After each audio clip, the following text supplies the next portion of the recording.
ay magluluto tayo ng beef bulalo or nilagang baka.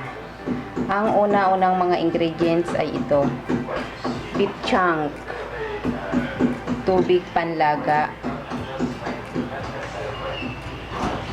bagyo beans, cabbage, beef cubes for additional sabor, sibuyas, patatas, sabang saging, iodized salt, pamintang buo, at patis panlasa.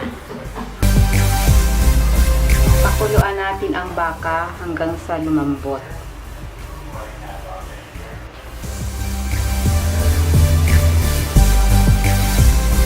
Antayin natin hanggang sa lumambot. Nang kumukulo na yung baka, tapos na natin na kunan natin ng bula. Tapos hinaan natin yung apoy para lumambot. Yan ang secret ng pampalambot ng karne.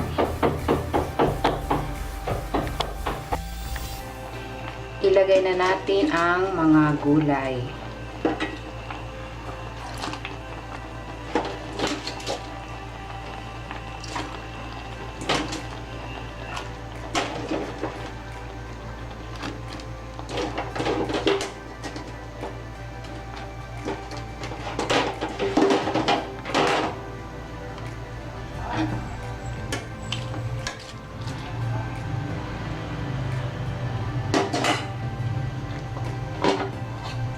Takpan natin, antayin natin maluto, mga 2-3 minutes luto na.